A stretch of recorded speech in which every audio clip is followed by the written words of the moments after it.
তো hello guys, আসসালামু আলাইকুম। আজকের ভিডিওতে আমরা শিখব কিভাবে আমরা ফেসবুকের ফোন নাম্বার পরিবর্তন করব। অনেক সময় আছে আমরা পুরনো সিম কার্ডটি হারিয়ে ফেলি, তারপর আমাদের ফেসবুক অ্যাকাউন্টে নতুন ফোন নাম্বার বসানোর প্রয়োজন পড়ে। তো ফোন নাম্বার আমরা ফেসবুকে কিভাবে বসাবো, আজকে আমরা সেই প্রসেসগুলো শিখবো। তো চলুন আর বেশি কথা না বাড়িয়ে চলে যাচ্ছে মোবাইল স্ক্রিনে, দেখে আসি আজকের ভিডিওটি। তো চলে আসলাম মোবাইল স্ক্রিনে। প্রথমত আমাদের যে কাজটি করতে হবে, আমরা আমাদের ফোনের ফেসবুক অফিসিয়াল অ্যাপ্লিকেশনটি ওপেন করে নিব।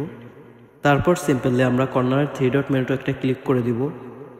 তারপর একটু নিচের দিকে স্ক্রল করলে আমরা দেখতে পাবো সেটিং অ্যান্ড প্রাইভেসি, এখানে একটা ক্লিক করে দিব। তারপর সিম্পলি সেটিংয়ে ক্লিক করে দিব।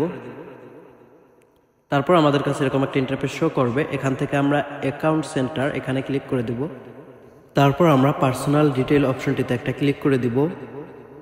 তো তারপর কন্ট্যাক্ট ইনফরমেশনে একটা ক্লিক করে দিব। তারপরে আমাদের সামনে আমাদের কাঙ্ক্ষিত ইমেল অ্যাড্রেস এবং আমাদের ফোন নাম্বারটি শো করবে। এখান থেকে সিম্পলি আমরা অ্যাড নিউ কন্ট্যাক্ট এখানে একটা ক্লিক করে দিব।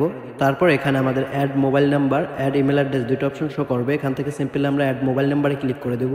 তারপর মোবাইল নাম্বারের বক্সটিতে আমরা সিম্পলি যে নাম্বারটা এখন বর্তমানে দিতে চাচ্ছি ওই নাম্বারটা বসিয়ে দেব। তো আমি আমার নাম্বারটি বসিয়ে দিচ্ছি।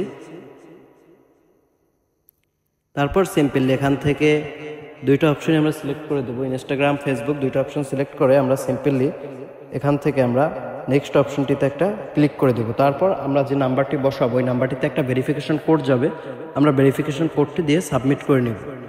এখন আমরা আমাদের আইডিতে বসানো পুরোনো নাম্বারটি ডিলিট করার প্রসেসটি শিখবো। এর জন্য আমরা নাম্বারটিতে ক্লিক করে দিব। তারপর আমরা ডিলিট নাম্বারে ক্লিক করে সিম্পলি ডিলিট বাটনে ক্লিক করলে আমাদের নাম্বারটি ডিলিট হয়ে যাবে। তো আমি যেহেতু আপনাদের বোঝানোর জন্য ভিডিওটি করছি, আমি আমার নাম্বারটি ডিলিট করলাম না।